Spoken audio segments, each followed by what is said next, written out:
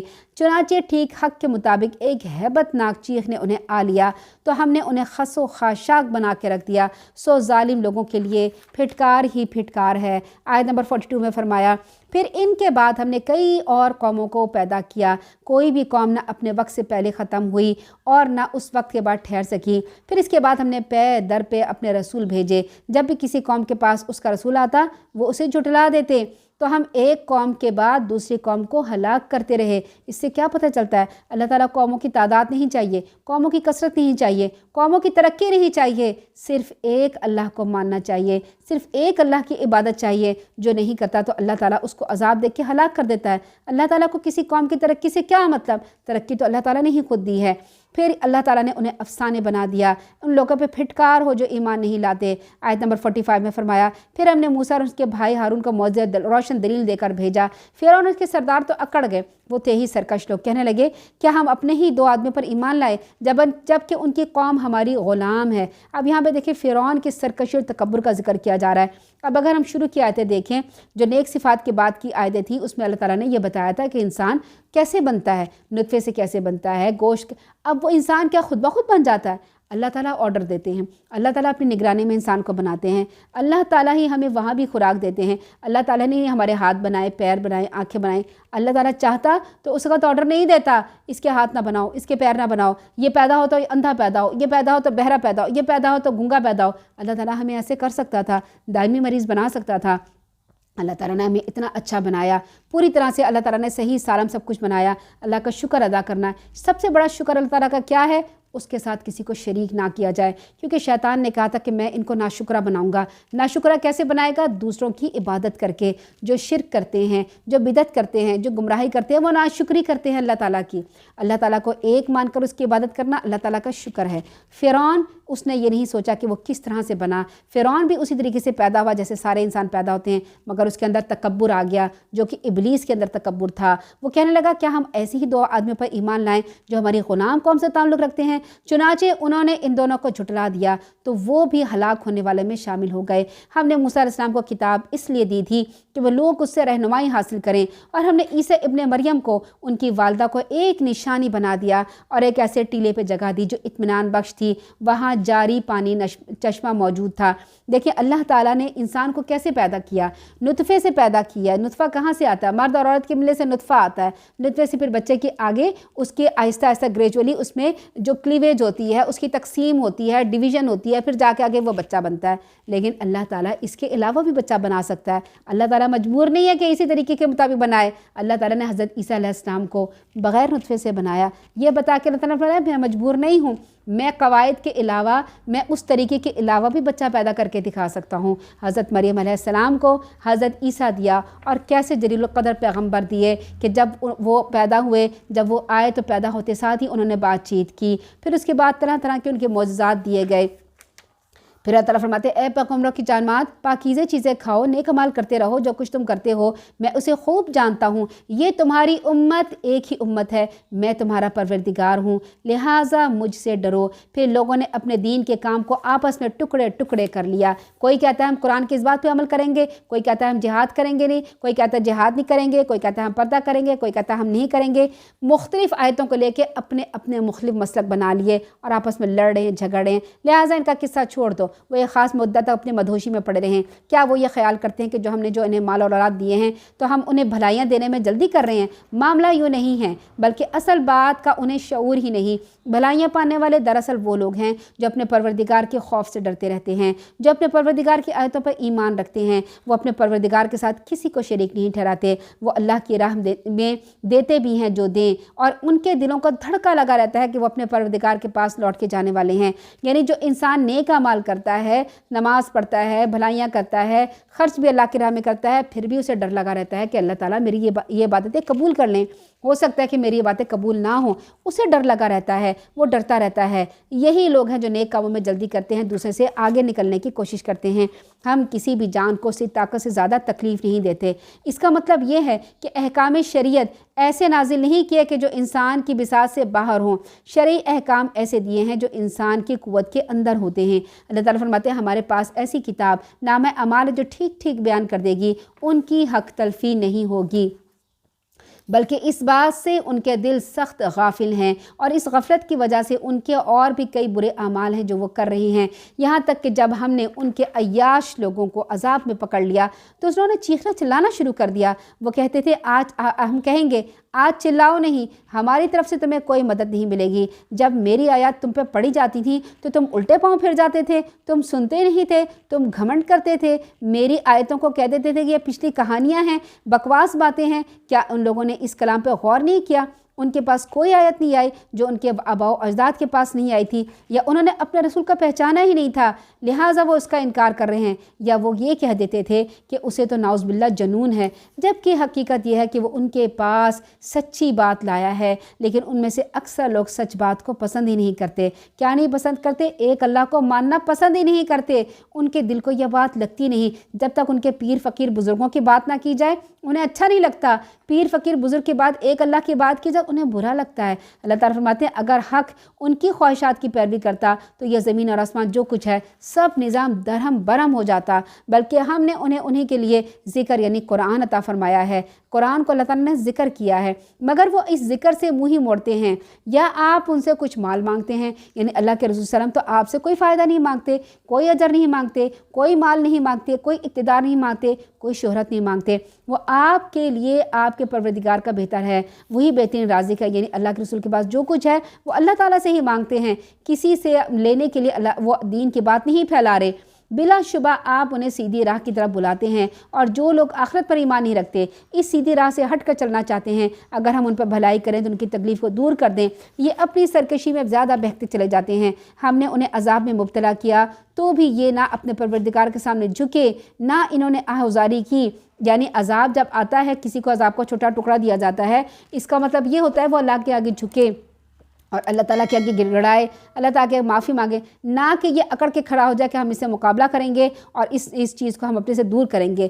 مقابلہ کرنے کے لیے اللہ تعالیٰ جو ہے وہ آزماتا نہیں ہے، بلکہ اللہ تعالیٰ اپنے آگے جھکانے کے لیے، انسان کو گڑگڑانے کے لیے، انسان کو عاجز بنانے کے لیے اللہ تعالیٰ آزمائشیں دیتا ہے۔ اللہ تعالیٰ فرماتے ہیں یہاں تک کہ ہم نے ان پر عذاب کا سخت دروازہ کھول دیا تو اس حال میں وہ ہر بھلائی سے مایوس ہونے لگے۔ وہی تو ہے جس نے تمہارے کان، آنکھیں اور دل عطا کیے، سنو تاکہ تم سنو، دیکھو اور غور کرو، مگر تم لوگ کم ہی شکر گزار ہو، تم لوگ غور ہی نہیں کرتے ہو۔ وہی ذات ہے جس نے تمہارے لیے زمین میں پھیلا دیا اور اسی کی طرف تم اکٹھے کیے جاؤ گے، وہی ہے جو زندہ کرتا ہے اور رات اور دن کا باری باری آتے رہنا اس کے قبضۂ قدرت میں ہے، کیا تم کچھ بھی نہیں سمجھتے؟ یعنی وہی تو ہے جو تمہیں زندہ کرتا ہے، وہی تو ہے تمہیں مردہ کرتا ہے۔ پھر دن اور رات کی بات اس میں کیوں کی گئی؟ یہ کہ دن کو زندگی جاگ جاتی ہے، جب دن ہوتا ہے سب لوگ جاگ جاتے ہیں، دن میں سارے اپنے کام کرتے ہیں، ایک ہسٹل بسٹل ہوتی ہے، ہلچل ہوتی ہے، دن زندہ کی طرح ہے اور رات مردہ کی طرح ہے۔ جیسے ایک مردہ پڑ جاتا ہے اسی طرح سے رات آتی ہے، مردنی پھیل جاتی ہے، اندھیرا پھیل جاتا ہے، لوگوں کی آمد و رفت کم ہو جاتی ہے، لوگ سو جاتے ہیں، اپنے اپنے کاروبار بند کر لیتے ہیں، ایک وقت آتا ہے سب لوگ مردوں کی طرح پڑ جاتے ہیں، ساری زمین مردہ کی طرح ہو جاتی ہے۔ تو دن اور رات کو اللہ تعالیٰ نے زندگی اور مردہ سے تشبیہ دی، تو اللہ تعالیٰ فرماتے ہیں اس میں وَهُوَ الَّذِي، وہی ذات ہے، یحیی و یمیت، جو زندہ کرتا ہے اور مارتا ہے، وَلَهُ اخْتِلَافُ اللَّيْلِ وَالنَّهَارِ، اور دن اور رات کے اختلاف میں، رات اور دن کے اختلاف میں اللہ تعالیٰ نے پہلے اس میں اپنی صفات کو بیان کیا کہ میں ہی زندہ کرتا ہوں، میں ہی مارتا ہوں، پھر دن اور رات کی بات کر کے بتائے دن کو بھی زندگی میں دیتا ہوں اور رات کو بھی مردہ میں ہی بناتا ہوں، کیا تم اس میں غور نہیں کرتے ہو؟ روز تمہارے پر زندگی آتی ہے، روز تمہارے پر موت آتی ہے، افلا تعقلون، تمہیں عقل نہیں ہے، تمہیں سمجھ نہیں ہے، تم غور نہیں کرتے ہو۔ بلکہ انہوں نے بھی وہی کچھ کہہ دیا جو ان کے پہلے کہہ چکے تھے، جب ہم مر جائیں گے، مٹی ہڈیاں ہو جائیں گے، ہمیں پھر زندہ کر کے اٹھایا جائے گا۔ یہ بات تو ہم سے پہلے ہمارے آباء و اجداد کی بھی کہی گئی تھی، محض پرانے قصے کہانیاں ہیں۔ آپ ان سے پوچھیں اگر تمہیں کچھ علم ہے تو بتا دو، زمین اور جو کچھ اس میں ہے وہ کس کا ہے؟ وہ فوراً کہیں گے اللہ کا ہے۔ آپ کہیے پھر تم نصیحت قبول کیوں نہیں کرتے؟ یعنی مشرکین مکہ اس بات سے انکار نہیں کرتے تھے کہ جو کچھ پیدا کیا وہ اللہ تعالیٰ نے پیدا کیا، تو پھر بات کیوں نہیں سنتے؟ یہ ایسے ہی انسان ہوتا ہے نا کہ جیسے ایک سیدھے اس راستے پہ جا رہا ہو، جیسے مثال کے طور پر ہم ایکسپریس ہائی وے پہ جا رہے ہیں، سیدھے سیدھا ہم جا رہے ہیں، ہم نے اپنی جگہ پہ پہنچنا ہے، جگہ پہ پہنچنے کے بعد ہمیں کہیں رائٹ یا لیفٹ کوئی سڑک آتی ہے، ہم اچانک اس پہ مڑ جاتے ہیں، تو کیا ہم اپنے منزل پہ پہنچ سکیں گے؟ نہیں پہنچ سکیں گے۔ اسی طرح سے جب انسان سیدھے راستے پہ چل رہا ہوتا ہے، ایک اللہ کو مان رہا ہوتا ہے، اچانک شرک کا دروازہ کھلتا ہے، وہ شرک کی طرف مڑ جاتا ہے، تو اللہ تعالیٰ فرماتا ہے تم کدھر چلتے جاتے ہو؟ سیدھے چلتے چلتے آ کر تم کدھر مڑ جاتے ہو؟ کیوں غلط مڑ جاتے ہو؟ اور ایک ڈگری کا بھی اگر ڈیویٹ کرتا ہے نا انسان تو بہت دور پہنچ جاتا ہے۔ دیکھیں آپ نے جیومیٹری میں شکلیں بنائی ہوں گی، اینگل بنائے ہوں گے، 90 کا اینگل بنتا ہے، اگر آپ نے 89 کا اینگل بنایا وہ 90 کا اینگل نہیں بن سکتا، اس 89 کے اینگل کو آپ دور تک لے جائیں تو وہ 90 کے اینگل سے بہت دور چلا جائے گا۔ تو ذرا بھی آپ صراط مستقیم پر چلتے چلتے ڈیویٹ ہو گئے، دائیں یا بائیں مڑ گئے تو آپ صراط مستقیم پر نہیں پہنچ سکیں گے۔ آپ منزل پر نہیں پہنچ سکیں گے۔ ذرا بھی ڈیویٹ نہیں ہونا، ذرا بھی شرک کی طرف نہیں جانا، ذرا بھی بدعت گمراہ نہیں کرنی، ذرا بھی کسی کے آگے نہیں آپ نے اللہ کے سوا کسی پہ توکل اور بھروسہ نہیں کرنا، صرف سیدھے سیدھے راستے پہ چلیے۔ اللہ تعالیٰ فرماتے ہیں پھر ان سے پوچھئے 7 آسمان اور زمین کا مالک کون ہے؟ وہ فوراً کہہ دیتے ہیں سب کچھ اللہ کا ہے۔ آپ کہیے پھر تم اللہ سے ڈرتے کیوں نہیں ہو؟ پھر ان سے پوچھئے اگر تم جانتے ہو یہ بتاؤ ہر چیز پر حکومت کس کی ہے؟ وہ جو کون ہے جو پناہ دیتا ہے مگر اس کے مقابلے میں کسی کو پناہ نہیں دی جاتی؟ وہ فوراً کہیں گے اللہ۔ وہ کہیں گے پھر تم کہاں سے تم پہ جادو چل جاتا ہے؟ پھر تم کہاں سے مڑ جاتے ہو؟ بلکہ ہم تو ان کے پاس حق لے کے آئے ہیں، یقیناً یہ جھوٹے ہیں۔ اللہ تعالیٰ نے کسی کو اپنی اولاد نہیں بنایا، نہ ہی اس کے ساتھ کوئی اور الہ ہے۔ اگر ایسی بات ہوتی تو ہر الہ اپنی مخلوق کو لے کر الگ ہو جاتا۔ یعنی اللہ کے علاوہ کسی دوسرے کو الہ ماننے سے مشکل یہ پیش آتی ہے کہ الہ صرف وہی ہو سکتا ہے جس کے پاس کچھ اختیارات بھی ہوں۔ اسی طرح اللہ کے علاوہ بہت سے اصحاب اختیار و اقتدار کے سامنے آ جاتے ہیں، ہر ایک کی یہ کوشش ہوگی کہ دوسرے کو مات کر کے خود غالب آ جائیں۔ جب ہر کوئی اپنے مخلوق پر یعنی ایک اللہ کے علاوہ نعوذ باللہ دو الہ ہوتے، کیا ہوتے؟ ایک الہ کبھی بھی نہیں بن سکتا تھا جب تک اس کی رعایا نہ ہو۔ دیکھیں ایک ہم کہتے ہیں نا بادشاہ ہے کسی ملک کا، تو کسی ملک کا بادشاہ ہوتا ہے، اس کی رعایا ہوتی ہے، رعایا اس کی بات مانتی ہے تو وہ بادشاہ کہلاتا ہے۔ اگر ایسے ملک میں اکیلا آدمی بیٹھا ہو اور اس کی کوئی رعایا نہ ہو، وہ کہے ہم بادشاہ، ہم مانیں گے اس کو کہ بادشاہ ہے؟ ہم کہیں گے تمہاری رعایا کا ہے، تمہاری بادشاہت کہاں چل رہی ہے؟ تو اللہ تعالیٰ فرماتے ہیں اگر میرے سوا کوئی اور الہ ہوتا تو اس کی بھی رعایا ہوتی، پھر وہ اپنی رعایا کے مطابق بات کرتا، میں اپنی رعایا کے مطابق بات کرتا۔ ایک کہتا بارش چاہیے، ایک کہتی بارش نہیں چاہیے، ایک کہتا ہمیں پھل اس موسم میں چاہیے، ایک کہتا ہمیں پھل اس موسم میں نہیں چاہیے، لڑائی ہو جاتی۔ تو ایک الہ جو ہے وہی، اب آپ کائنات کو دیکھ لیں، سورج کتنے لاکھوں سالوں سے چل رہا ہے ہمیں تو نہیں معلوم، اللہ تعالیٰ اور ہمیں بتاتا ہے قرآن میں کب سے لاکھوں سالوں سے چل رہا ہے، چاند کب سے چل رہا ہے، یہ کائنات اور یہ آسمان کب سے چل رہا ہے۔ اگر دو الہ ہوتے تو کب کا ان میں جھگڑا پیدا ہو چکا ہوتا، یہ کائنات درہم برہم ہو جاتی۔ اللہ تعالیٰ فرماتے ہیں اے پیغمبر آپ یہ دعا کیجئے پروردگار جس عذاب کی انہیں دھمکی دی جا رہی ہے اگر وہ میری موجودگی پر آ جائے تو اے پروردگار مجھے ان ظالموں میں شامل نہیں کرنا، اور جس عذاب کی انہیں دھمکی دی جا رہی ہے وہ عذاب آپ کو دکھانے پر ہم پوری قدرت رکھتے ہیں۔ دیکھیں اس صورت کے شروع میں عذاب کا ذکر آیا ہے، اور عذاب کا ذکر آنے کے بعد اللہ تعالیٰ فرما رہے ہیں کہ وہ عذاب آپ کو دکھانے پر ہم پوری طرح قدرت رکھتے ہیں۔ آپ بری بات کے جواب میں بھی ایسی بات کہیے جو بہت اچھی ہو۔ جو کچھ یہ لوگ بیان کرتے ہیں ہم اسے خوب جانتے ہیں، نیز یہ بھی دعا کرتے رہیے کیجیے وَقُلْ رَبِّ أَعُوذُ بِكَ مِنْ هَمَزَاتِ الشَّيَاطِينِ وَأَعُوذُ بِكَ رَبِّ أَنْ يَحْضُرُونِ۔ آیت نمبر 97 اور 98 یہ وسوسے کی دعا ہے۔ جب بھی کوئی وسوسہ آئے، کوئی اکساہٹ آئے، کوئی آپ کو ڈپریشن میں لے جائے، یہ آپ دعا پڑھیں، اور دعا کا مطلب ہے میں شیطان کی اکساہٹوں سے آپ کی پناہ مانگتا ہوں، اس بات سے بھی آپ کی پناہ مانگتا ہوں کہ وہ میرے پاس آئیں۔ یہ لوگ اپنی کارستانیوں میں لگے رہیں گے یہاں تک کہ ان میں سے جب کسی کو موت آئے گی تو کہے گا پروردگار مجھے دنیا میں واپس بھیج دے جسے میں چھوڑ کے آیا ہوں، امید ہے اپنے نیک عمل کروں گا۔ اللہ تعالیٰ فرمائیں گے ہرگز نہیں ایسا ہو سکتا، بس یہ ایک بات ہی جو انہوں نے کہہ دیا۔ جو لوگ کہیں گے نا وہاں جا کے کہ ہم ایک دفعہ واپس مڑ جائیں، وہ عذاب کو دیکھ کے کہیں گے کہ ہمیں واپس ہو جائے۔ پھر اللہ تعالیٰ فرماتے ہیں دیکھنے کے بعد تم عذاب دیکھ لو گے، اس کے بعد دنیا میں جاؤ گے تو تمہارا امتحان کا ہے کا امتحان تو تمہارا ختم ہو جائے گا۔ پھر تو تم یہاں پہ کہہ رہے ہو جب تمہیں دنیا میں واپس بھیجا جائے گا تم پھر دنیا کے رنگینے میں مگن ہو جاؤ گے، پھر وہی کچھ کرو گے جو پہلے کر کے آئے ہو، لہٰذا کسی کو دنیا میں واپس نہیں بھیجا جائے گا۔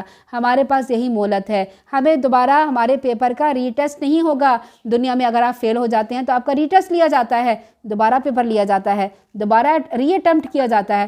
آپ کو ری اٹیمپٹ کرنے کا موقع نہیں دیا جائے گا، دوبارہ ری اٹیمپٹ کرنے کا کوئی سوال نہیں، یہی ایک ہے جس میں آپ نے پیپر دینا ہے اور اس میں پاس لازمی ہونا ہے انشاءاللہ اللہ تعالیٰ کی مدد سے۔ پھر اللہ تعالیٰ فرماتے ہیں جب سور پھونک دیا جائے گا تو ان کے درمیان کوئی رشتہ باقی نہیں رہے گا، نہ ہی اس دن کوئی ایک دوسرے کا حال پوچھے گا۔ اس دن جن کے پلڑے بھاری ہوں گے وہ کامیاب ہوں گے، جن کے ہلکے ہوں گے تو یہی وہ لوگ ہیں جنہوں نے اپنے آپ کو خسارے میں رکھا، وہ ہمیشہ جہنم میں رہیں گے۔ ان دو آیات میں قیامت کے دن کا دوسرا منظر پیش کیا گیا ہے جبکہ ہر شخص کا اعمال کا ٹھیک ٹھیک وزن کیا جائے گا، اور پلڑا بھاری ہونے سے یہاں مراد نیکیوں والا پلڑا ہے۔ اصل چیز جو پلڑے کو بھاری اور وزندار بنا سکتی ہے وہ کلمہ توحید اور اس پر استقامت ہے، پھر اسی کے مطابق عمل صالح اس کی تائید کریں گے۔ نیکیوں کا پلڑا جھکنے پر فوراً صاحب عمل کو معلوم ہو جائے گا کہ وہ دنیا کے امتحان میں پاس ہو گیا، اس کی خوشی کی کوئی انتہا نہیں رہے گی۔ جس کی نیکیوں کا پلڑا ہلکا ہوگا اوپر اٹھ جائے گا اور برائیوں کا پلڑا بھاری ہوگا، ایسے لوگ اس امتحان میں فیل اور ناکام ہو جائیں گے۔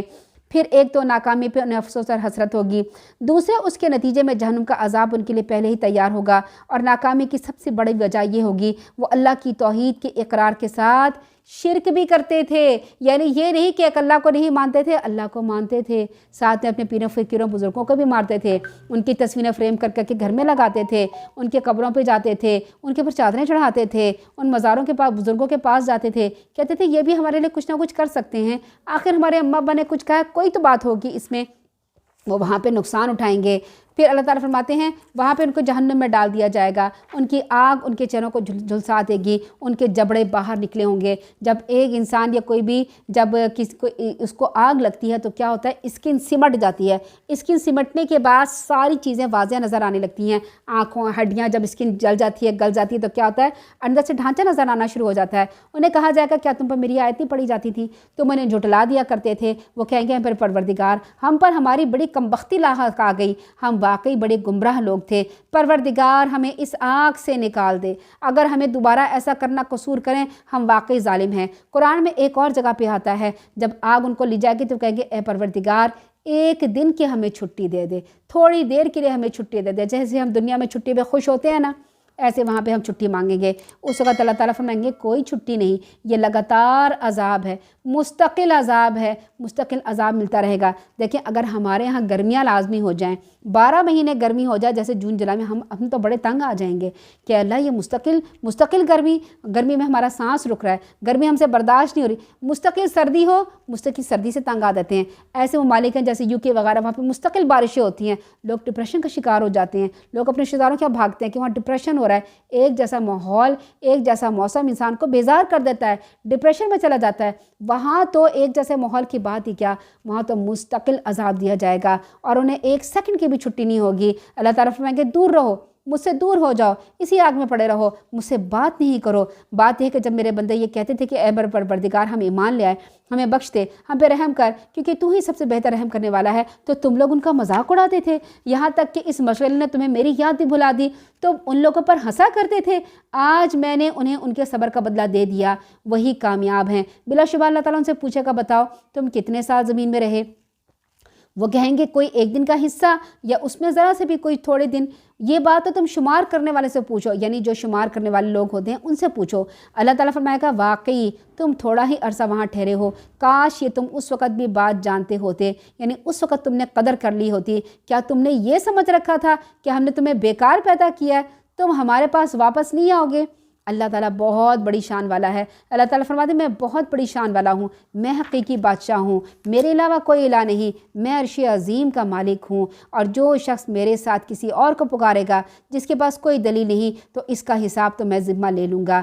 ایسے کافر کبھی کامیاب نہیں ہوں گے۔ دیکھیں یہاں پر کیا بات ہوئی، لا یفلح الکافرون، ایسے لوگ فلاح نہیں پائیں گے، اور جو لوگ فلاح پائیں گے وہ اس صورت کے شروع میں بیان کر دیے گئے 10 لوگ۔ کون کون سے فلاح پائیں گے؟ جو خوشی اختیار کرتے ہیں، جو لغو باتوں سے دور رہتے ہیں، جو زکوٰۃ ادا کرتے ہیں، اور پھر جو اپنی شرم گاہوں کی حفاظت کرتے ہیں، جو اپنی نمازوں کی حفاظت کرتے ہیں، وہ کامیاب ہوں گے۔ اور یہاں پہ کن کا ذکر ہے؟ جو کامیاب نہیں ہوں گے۔ اپنا مقابلہ کر لیجئے، اپنا موازنہ کر لیجئے، ہم کہاں پہ کس کے ساتھ کھڑے ہیں۔ آپ اللہ سے دعا کیجئے اے پروردگار مجھے بخش دیجئے، مجھ پر رحم کیجئے، تو ہی سب رحم کرنے والوں سے اچھا رحم کرنے والا ہے۔ رب اغفر وارحم وانت خیر الراحمین۔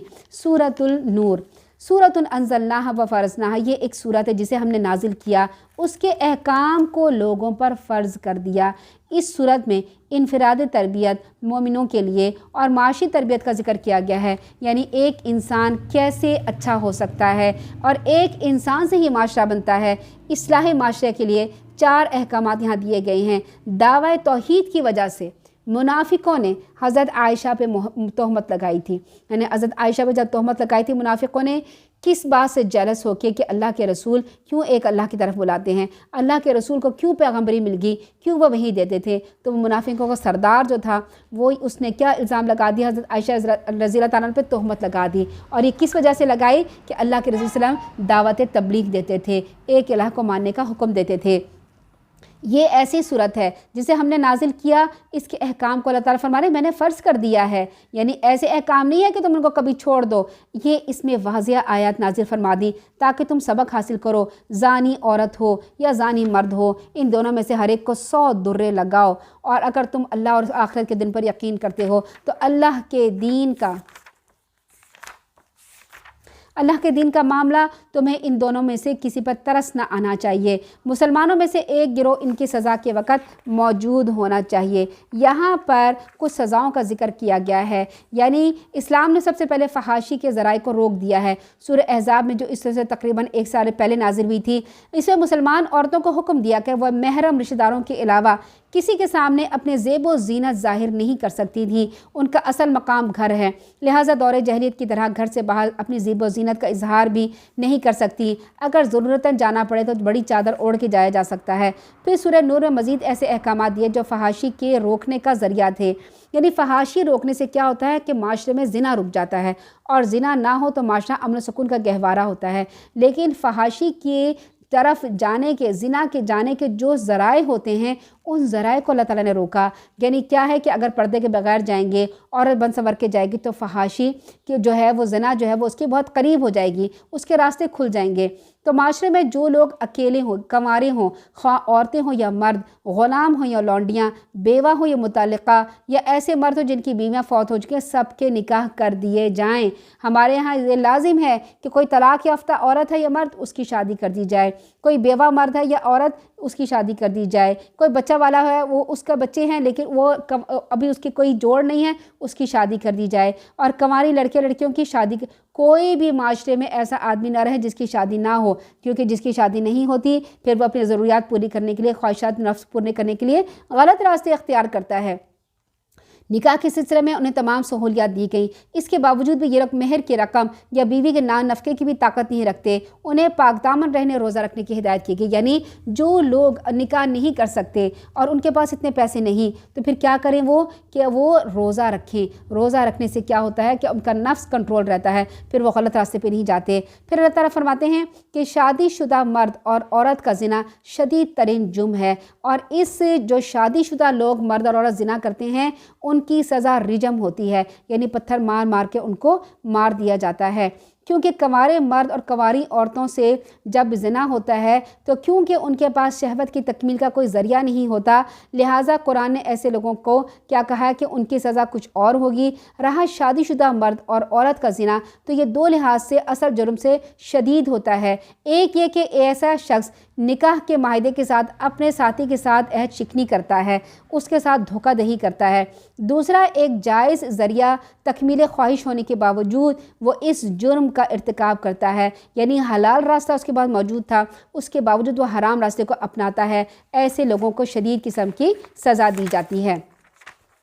پھر اللہ تعالیٰ فرماتے ہیں کہ جب حد قائم کرنے کے بغیر، حد کا مطلب یہ ہوتا ہے کہ کوئی ایسا جرم کیا جائے جس کی سزا ملے۔